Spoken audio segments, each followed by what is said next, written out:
তো ভাই প্রস্তুত হয়ে যান, কারণ আজ আমরা দেখতে যাচ্ছি এমন এক মুভি যা দেখার আগেই শরীর ঠান্ডা হয়ে যাবে। হ্যাঁ, আজ আমরা ঢুকে পড়ছি শ্যাডো অফ দ্য টাইগার নামের সেই দানবীয় সিনেমার ভিতর, যেখানে জঙ্গলের প্রতিটি পাতার ফাঁকে লুকিয়ে আছে মৃত্যু, আর অন্ধকারের প্রতিটি কোণ থেকে শোনা যায় একটাই শব্দ, গর্জন। আজকের গল্পে আছে দানব সম বাঘ, প্রতিশোধে জ্বলে ওঠা এক ছেলেও, আর এমন সব মুহূর্ত যা দেখলে আপনার হৃৎপিণ্ড থেমে যেতে পারে। তাহলে চলুন শ্বাস আটকিয়ে শুরু করা যাক শ্যাডো অফ দ্য টাইগারের রক্তহিম করা যাত্রা। ভিডিও শুরুতেই দেখা যায় গরুর পিঠে থাকা ছোট ছেলে এতটাই ক্লান্ত হয়ে পড়েছিল যে কখন যে তাকে নিয়ে পুরো গরুর পাল বিপজ্জনক এক গভীর উপত্যকার দিকে ঢোকে গেছে সে টেরই পায়নি। টানা ভারী বৃষ্টির আঘাতে হঠাৎই ছেলেটির ঘুম ভাঙল, কিন্তু ঠিক তখনই মাথার উপর শুরু হলো ভয়াবহ পাহাড় ধস। নিচে চলতে থাকা গরুর পাল মুহূর্তেই পাথরের নিচে চাপা পড়ে গেল। চারদিকে হুলস্থুল শুরু হয়ে গেল। নিজের প্রাণ বাঁচাতে ছেলেটি বিন্দুমাত্র দেরি না করে খাড়া পাহাড় থেকে লাফ দিল। বাঁচার একমাত্র সুযোগ এটিই ছিল। নিচে পড়তে পড়তে কতবার যে মৃত্যুর মুখ থেকে ফিরে এলো সে তার নিজেকেও মনে নেই। শেষে গিয়ে ছেলেটি জোরে আছড়ে পড়ে নদীতে। সৌভাগ্যবশত সে অজ্ঞান হয়নি, ভেসে থাকা একটি বড় কাঠ জড়িয়ে ধরল এবং সেই ভরসায় কোনো মতে তীরে উঠতে পারল। তীরে উঠে সামনে যে গভীর কালো অরণ্য দেখল, সেখানে প্রবেশ করা ছাড়া তার আর কোনো উপায় ছিল না। ক্ষুধায় প্রায় অজ্ঞান অবস্থা। হাঁটতে হাঁটতে মাটিতে একটি বিশাল সাপের খোলস পেয়ে সেটা হাতে নিল, কিন্তু দেখে বুঝল এটা খাওয়ার মতো কিছু নয়, তাই সেটা ফেলে দিয়ে আরও ভেতরের দিকে হাঁটতে লাগল। কিন্তু সে বুঝতেই পারল না যে সে ঢুকে গেছে এক বিশাল অজগর সাপের এলাকায়। দিক চিনতে ছেলেটি উঠে গেল একটি প্রাচীন বিশাল গাছের মাথায়। অদ্ভুত নিস্তব্ধ পরিবেশ তার মনে আরও ভয় বাড়িয়ে দিল। ঠিক তখন অন্ধকারের ভেতর থেকে ধীরে ধীরে বেরিয়ে এলো এক সাদা রঙের বিরাট অজগর, যেন ছেলেটির গন্ধ পেয়ে আনন্দ পাচ্ছে। সাপটি জিভ বের করে বলল, I know what you are. সাদা অজগরের চোখে এক অদ্ভুত জাদুর মতো শক্তি ছিল। ছেলেটি তার চোখের দিকে তাকাতেই নিজের অতীত দেখতে পেল। ছেলেটির বয়স তখন মাত্র 1 বছর। তার বাবা তাকে নিয়ে গিয়েছিল শিকার করতে। রাত হলে তারা কাছের একটি গুহায় আশ্রয় নেয়। হঠাৎই উপস্থিত হল এক হিংস্র বাঘ। বাবা প্রাণপণ লড়াই করলেও শেষ পর্যন্ত বাঘের আক্রমণে মারা যায়। তবে লড়াইয়ের সময় বাঘের এক চোখ আহত হয়। ভয় পেয়ে বাঘটি পালিয়ে যায়, আর ছোট ছেলেটিও অলৌকিকভাবে বেঁচে যায়। হাঁটতে শেখা ছোট্ট ছেলেটি গুহা থেকে বাইরে বেরিয়ে এলো। ঠিক তখন একটি কালো চিতা তার সামনে হাজির হল, কিন্তু সে আগে এমন প্রাণী কখনো দেখেনি, তাই ভয় পায়নি। বরং এগিয়ে গিয়ে চিতার মাথায় হাত রাখল। চিতা ছেলেটিকে আঘাত না করে বরং তাকে সাহায্য করল। পরে ছেলেটিকে নিয়ে গেল একটি শক্তিশালী নেকড়ে দলের কাছে। কালো চিতা ছেলেটির অভিভাবকের মতো হয়ে উঠল। নেকড়ের দলের সাথে থেকেই ছেলেটি ধীরে ধীরে বড় হতে লাগল। আচরণেও নেকড়ের অভ্যাসগুলো রপ্ত করে ফেলল। কিন্তু সেই আনন্দের দিন বেশি দিন টিকল না। নদীর তলায় থাকা শান্তির পাথর দেখা দিল, যার মানে হচ্ছে ভয়াবহ খরা শুরু হয়েছে। জঙ্গলের সব প্রাণীর একটি নিয়ম আছে, খরা চলাকালীন সবাই শান্তিতে থাকবে এবং বেঁচে থাকার জন্য একই পানির উৎস ভাগাভাগি করে নেবে। ছেলেটিও নেকড়ে দলের সঙ্গে সেই পানির জায়গায় গেল। পান করার জন্য সে নিজের বানানো খুপি দিয়ে পানি তুলল। মানুষ আর প্রাণীর ব্যবধান সবচেয়ে বেশি এখানেই। মানুষ জানে কিভাবে সরঞ্জাম ব্যবহার করতে হয়। সব প্রাণী অবাক হয়ে তাকিয়ে আছে। ঠিক তখনই পানির ধারে এক বিপজ্জনক উপস্থিতি অনুভূত হল। চারদিক থমথমে। কাছে এলো সেই কুখ্যাত একচক্ষু বাঘ, যাকে সবাই ভয় পায়। নেকড়ে দলের নেতা বুঝতে পারল বাঘের আসল উদ্দেশ্য ছেলেটি, তাই ছেলেটিকে পেছনে লুকিয়ে রক্ষা করার জন্য দাঁড়িয়ে গেল সে। নেকড়েরা এক হয়ে ছেলেটিকে রক্ষা করল, কারণ সে তাদেরই সন্তানস্বরূপ। এতে বাঘটি অপমানিত বোধ করল। জঙ্গলের সব প্রাণী একসঙ্গে মেনে চলে যে শান্তির নিয়ম, সেই আইন ভাঙার সাহস একচক্ষু বাঘেরও ছিল না। তাই সে যাওয়ার আগে হুমকি দিয়ে গেল, বলে গেল খুব শীঘ্রই বর্ষা শুরু হবে, আর বর্ষা এলে নেকড়েরা কোনোভাবেই ছেলেটিকে রক্ষা করতে পারবে না। বাঘের হুমকির কিছুদিন পরেই সত্যি শুরু হলো টানা 15 দিনের প্রবল বর্ষণ। জঙ্গল ফিরে পেল নতুন প্রাণ, আর নদীর তলায় থাকা শান্তির পাথর আবারও জলে ডুবে গেল। কিন্তু নেকড়ে দলে উঠল নতুন সমস্যা। জরুরি বৈঠক ডাকা হলো। আগের ঘটনার পর দলটির কিছু সদস্য মনে করল ছেলেটিকে দলে রাখলে বাঘের আক্রমণ আরও ভয়ঙ্কর রূপ নেবে, আর এতে পুরো নেকড়ে জাতি বিপদে পড়বে। বিতর্ক এমন পর্যায়ে গেল যে দল প্রায় 2 ভাগ হয়ে যাচ্ছিল। ঠিক তখনই ছেলেটি নিজে কথা বলল। সে জানালো নেকড়ে দলই তার পরিবার, সে তাদের কাছেই বড় হয়েছে, কিন্তু তার জন্য যদি দল বিপদে পড়ে সে তা কোনোভাবেই চায় না। তাই সে নিজেই সিদ্ধান্ত নিল নেকড়ের দল ছেড়ে চলে যাবে। কালো চিতা, ছেলেটির শিক্ষক ও অভিভাবক, জানত ছেলেটির সঠিক জায়গা মানুষের গ্রাম, সেখানে গেলেই সে সত্যিকারের নিরাপত্তা পাবে। তাই সে ছেলেটিকে নিয়ে যাত্রা শুরু করল। পথে তারা দেখা পেল ভ্রমণরত বিশাল হাতির। চিতা দ্রুত ছেলেটিকে হাঁটু গেড়ে প্রণাম করতে বলল, কারণ হাতিরা জঙ্গলের রক্ষক, প্রায় দেবতার মতো সম্মানিত। যেই তাদের দেখে সম্মান জানিয়ে মাথা নত করে।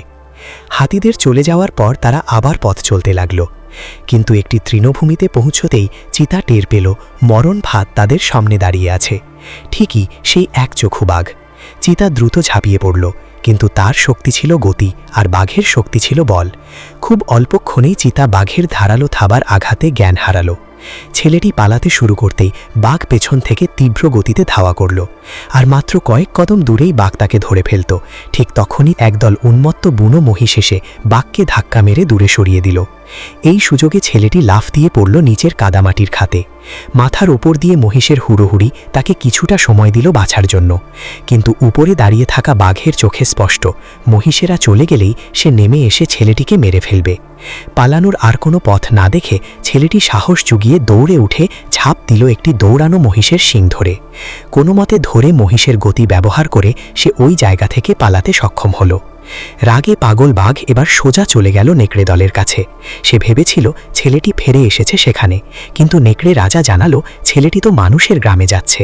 এই কথা শুনে বাঘ বুঝল মানুষের কাছে গেলে ছেলেটিকে আর পাওয়া যাবে না। ক্রোধে সে নেকড়ে রাজাকে হত্যা করল এবং জোর করে পুরো নেকড়ে দল দখল করে নিল। বাঘ জানত নেকড়ে রাজা মারা গেছে জানতে পারলে ছেলেটি অবশ্যই ফিরে আসবে। এদিকে ছেলেটি জ্ঞান ফিরে পেল একটি বড় প্রশস্ত গুহার ভেতর। চারদিকে তাকাতেই বুঝল একটি বড় ধূসর ভাল্লুক তাকে উদ্ধার করে এনেছে। ছেলেটি ধন্যবাদ বলার আগেই ভাল্লুক দৌড়ে তাকে গুহার বাইরে নিয়ে গেল। তারপরই জানিয়ে দিল উদ্ধার করার বদলে এখন ছেলেটিকে তার উপকার শোধ করতে হবে। আসলে সত্যি কথা হলো জঙ্গলে কিছুই বিনামূল্যে মেলে না। ভাল্লুকের চাওয়া খুব বেশি কঠিনও নয়। সে শুধু চাইল ছেলেটি খাড়ায় পাহাড় বেয়ে ওপরে উঠে গিয়ে তার জন্য কিছু মধু এনে দিক। ছেলেটি ভয় পেয়ে গেল। মধু তুলতে গেলে তো মৌমাছির দংশন অনিবার্য। তাই সে চাইল আরেকটি অনুরোধ করতে, কিন্তু তখনই ভাল্লুক হাহাকার করে কাঁদতে শুরু করল। বলল সে প্রতিদিন শুধু মধুই খেয়ে বাঁচে, আর ছেলেটির সাহায্য ছাড়া সে তা পাবে না। ছেলেটি এই কান্না দেখে আর না বলতে পারল না। অনিচ্ছা থাকা সত্ত্বেও সে সম্মতি দিল। ছেলেটি একটি লতা খুঁজে নিয়ে পিঠে কাঠ বেঁধে মধুর খোঁজে উঠে গেল পাহাড়ের দেয়ালে। তার অদ্ভুত কৌশল দেখে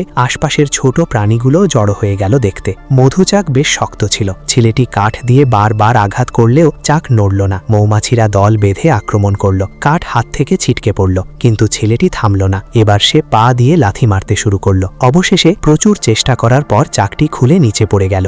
ঠিক এক ছোট বুনো শূকরের মাথায় গিয়ে আছড়ে পড়ল। ধূসর ভাল্লুক আর দেরি করল না, ধূপধাপ করে গিয়ে মধু খেতে শুরু করল।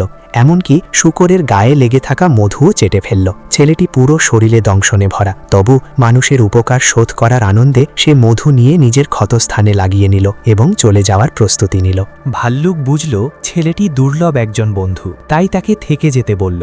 তখনই জানা গেল ছেলেটি মানুষের গ্রামে যাওয়ার জন্য বেরিয়েছে। ভাল্লুক মধুর প্রতি ভালোবাসার কারণে তার প্রতি কোমল হল এবং তাকে নিয়ে গেল একটি উঁচু পাহাড়ে। সেখান থেকে ছেলেটি প্রথমবার দূরের ঝলমলে আলোয় ভরা মানুষের গ্রাম দেখল, কিন্তু তার মুখে খুশির বদলে ছিল দ্বিধা, কারণ সে ছোট থেকেই নেকড়ে দলে বড় হয়েছে আর জঙ্গলের স্বাধীনতা তার কাছে বেশি প্রিয়। তাই সে আবার ভাল্লুকের গুহায় ফিরে এলো এবং সেখানে কাটালো কিছু সুন্দর দিন। এমনকি মানুষের বুদ্ধি ব্যবহার করে নতুন কিছু সরঞ্জামও বানালো। ছোট প্রাণীদের সাহায্যে সহজেই প্রচুর মধু সংগ্রহ করল। ভাল্লুককে যেন মধুর রাজা বানিয়ে দিল। কিন্তু সুখ যেন বেশি দিন স্থায়ী হয় না। ঠিক তখনই কালো চিতা এসে হাজির হলো। ছেলেটিকে দেখে সে খুশি হলেও যখন দেখল ছেলেটি জঙ্গলের সব মধুচাক তুলে ফেলেছে, সে প্রচণ্ড রেগে গেল। চিতা চূড়ান্ত সিদ্ধান্ত জানালো, পরের দিনই ছেলেটিকে মানুষের গ্রামে ফিরিয়ে দেওয়া হবে, কারণ মানুষকে মানুষের মধ্যেই থাকা উচিত। এটাই তার নিরাপদ জায়গা। রাত গভীর হলে ছেলেটি বাইরে শব্দ শুনে বেরিয়ে এলো। দেখল একদল হাতি একটি গভীর গর্ত ঘিরে কাঁদছে। ছেলেটি একটু কাছে যেতেই হাতিরা অপরিচিত দেখে ক্ষিপ্ত হয়ে উঠল। ছেলেটি দ্রুত মাথা নিচু করে প্রণাম করল। তখন হাতিরা শান্ত হল। গর্তে তাকাতেই দেখা গেল একটি ছোট হাতি পড়ে গেছে। ছেলেটি তাড়াতাড়ি মজবুত লতা এনে নিজের মতো করে বুদ্ধি ব্যবহার করে ছোট হাতিটিকে টেনে তুলল। এই দৃশ্য দেখে চিতার চোখেও জল এলো। সে ভাবল, এমন দয়ালু ছেলেকে সত্যিই কি জঙ্গল থেকে সরিয়ে দেওয়া উচিত। কিন্তু সে জানে সেই একচোখো বাঘ এখন পুরো জঙ্গলের জন্য হুমকি, আর ছেলেটি এখানে থাকলে বিপদ আরও কাছে আসবে। এদিকে নেকড়ে দলে সবাই ছেলেটির ফেরার অপেক্ষায় আছে। ঠিক তখনই ধূসর ভাল্লুক জানতে পারল ছেলেটিকে সেই একচক্ষু বাঘ তাড়া করেছিল। এটি শোনার পর সে বুঝল চিতা যা বলেছে তা ভুল নয়। ছেলেটিকে মানুষের গ্রামে পাঠানোই সত্যিকারের নিরাপদ সিদ্ধান্ত। মনের কষ্ট লুকিয়ে ভাল্লুক ইচ্ছে করেই ছেলেটিকে কিছু কঠিন ও কটু কথা বলল, যাতে ছেলেটি রাগ করে এখান থেকে চলে যায়। কিন্তু ছেলেটি খুব আঘাত পেল এবং একা একা গিয়ে গাছে উঠে বসে রইল। মানুষের গ্রামে যাওয়ার কথা শুনে সে মোটেও খুশি ছিল না। ঠিক তখনই হঠাৎ কিছু একটা তার হাত চেপে ধরল। একদল পাগলা বানর তাকে ধরে টেনে নিয়ে গেল। তারা হাত বদল করে ছুঁড়ে ছুঁড়ে ছেলেটিকে কোথায় যেন নিয়ে যাচ্ছে। চিতা ছুটে এলো, কিন্তু এত বানরের ভিড়ে সে একটাও ধরতে পারল না। চোখের সামনে সে দেখল বানররা ছেলেটিকে তুলে নিয়ে যাচ্ছে।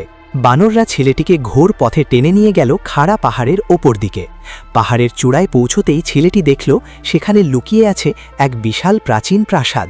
ছেলেটি বুঝতেই পারছিল না বানরদের উদ্দেশ্য কী, আর তার চেয়েও ভয়ঙ্কর, এই প্রাসাদে কোনো রহস্যময় প্রাণী বাস করে।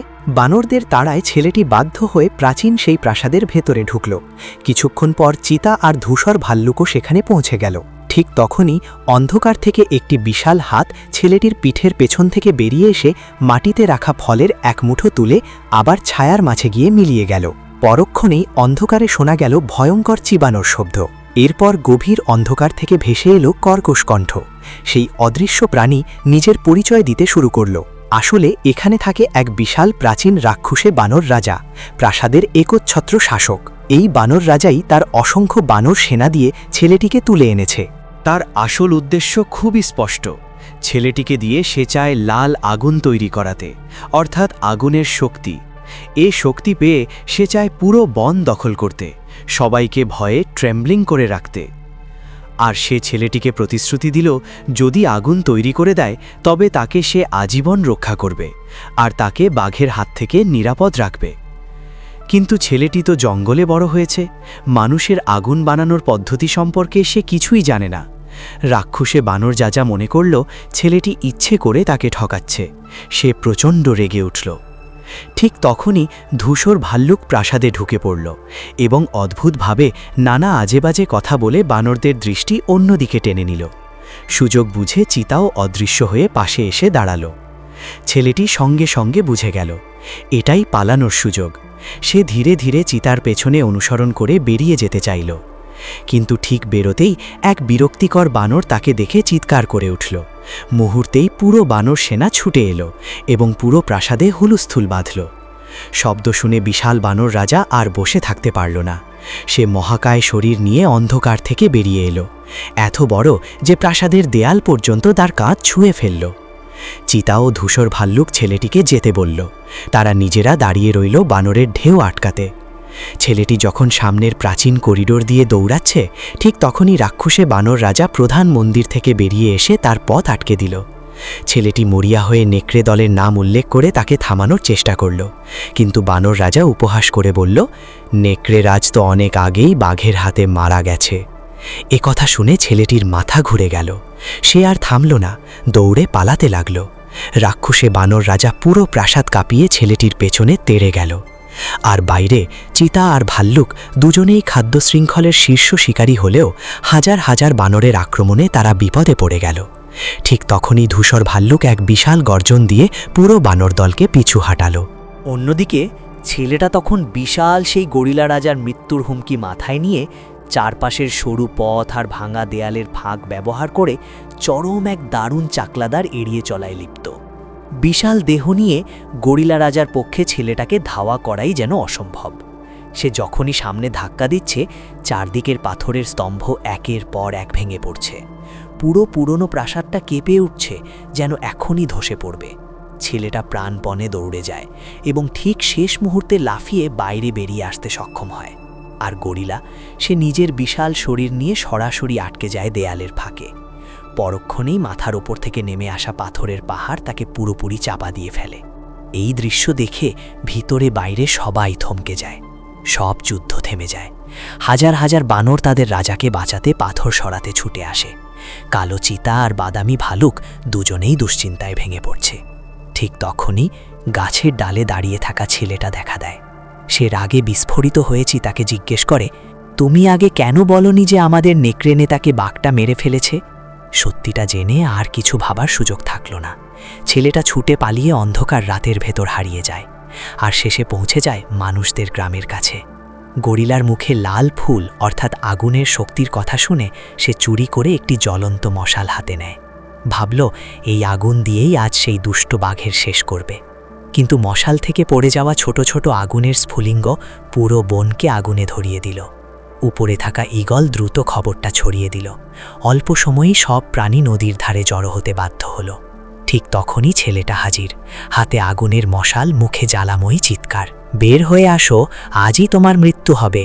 সব প্রাণী আগুন দেখে আতঙ্কে পিছিয়ে যায়। বাঘও দূর থেকে তাকিয়ে থাকে, কারণ সে জানে আগুন মানেই মৃত্যু। কিন্তু তখনই বাঘ এক তীক্ষ্ণ সত্য বলল, মানুষ আর প্রাণীর কখনো শান্তিতে থাকা সম্ভব না।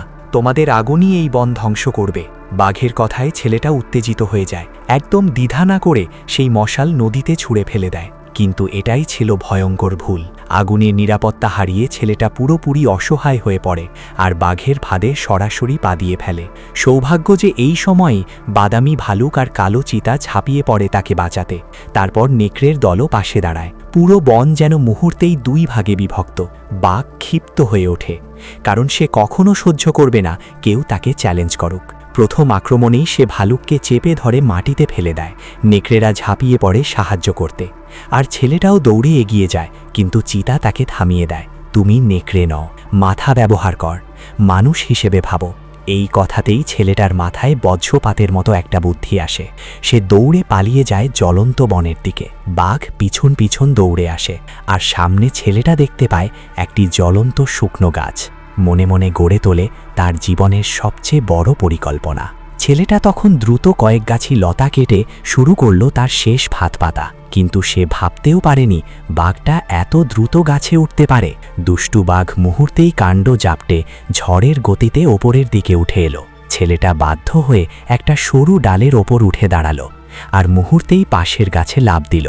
বাঘও লাফ দিতে চাইল, কিন্তু মোটা শরীর আর তীক্ষ্ণ নখর এত সরু ডালকে একদমই সহ্য করতে পারল না। টুক করে ভেঙে পড়তেই বাঘকে আবার নিচে নেমে আসতে হলো। এই সুযোগেই ছেলেটা শুকনো জ্বলন্ত গাছটার উপর চূড়ান্ত মৃত্যু ফাঁদটা তৈরি করে ফেলল। কিন্তু খুব বেশি সময় পেল না। বাঘ আবার তার পিছনে এসে পৌঁছে গেছে। নিচে তখন ভয়ঙ্কর জ্বলন্ত আগুন, উপর থেকে ক্রমে এগিয়ে আসছে মৃত্যু। বাঘের চোখে তখন বিজয়ের ঝিলিক, তার মুখের হাসিই বলে দিচ্ছে আজ তুমি শেষ। সে ধীরে ধীরে এগিয়ে এলো আর হঠাৎই বজ্রগতিতে ঝাঁপিয়ে আক্রমণ করল। কিন্তু এইটাই ছিল ছেলেটার পরিকল্পনা। ছেলেটার নিজের শরীরকে ফাঁদ হিসেবেই ব্যবহার করে বাঘটাকে সরাসরি সেই শুকনো গাছের ট্র্যাপে নিয়ে এলো। এক ঝটকায় গাছ ভেঙে নিচের আগুনে পড়ে গেল বাঘ। এভাবেই বাঘের দাপটের অবসান হলো আর ছেলেটা তার নেকড়ে নেতার রক্তের প্রতিশোধ নিল। কিন্তু জয় নিয়েও সে খুশি হতে পারল না, কারণ সে জানত তার হাতে থাকা আগুনের মশালই পুরো বনকে ধ্বংস করেছে। নিজেকে সে অপরাধী মনে করতে লাগল, মাথা নিচু করে দাঁড়িয়ে আছে। ঠিক তখনই ঘন কালো ধোঁয়ার মধ্যে আশার আলো নিয়ে এসে দাঁড়ালো বনের রক্ষক মহা হাতি দল। ছেলেটা তাড়াতাড়ি হাঁটু গেড়ে হাতিদের কাছে সাহায্য প্রার্থনা করল। হাতিরা দেরি করল না। তারা দুই দিকের বিশাল গাছগুলো ফেলে নদীর স্রোত আটকে দিল। তারপর লম্বা দাঁত দিয়ে নদীর পথ ঘুরিয়ে দিল এবং প্রচণ্ড গতিতে পানি নামিয়ে মুহূর্তের মধ্যেই পুরো বন জঙ্গলের আগুন নিভিয়ে ফেলল। অবশেষে বন বেঁচে গেল। সব প্রাণী নতুন করে স্বস্তির নিঃশ্বাস নিল। আর সেই দিন থেকেই বনে আর কোনো অত্যাচারী নেই, কোনো দখলদার নেই। সবাই শান্তিতে থাকে একসাথে। ছেলেটা সে আর ফিরে যায়নি মানুষের গ্রামে, কারণ এই বনের প্রাণীরাই তার আসল পরিবার। ভালুক, নেকড়ে, চিতা সবার সাথে মিলেই ছেলেটা শুরু করলো এক নতুন নির্ভার আনন্দে ভরা জীবন। আর এখানেই ভিডিওটা শেষ হয়। ভিডিওটা ভালো লাগলে একটা লাইক দিয়ে চ্যানেলটি সাবস্ক্রাইব করে পাশে থাকুন। ধন্যবাদ সবাইকে।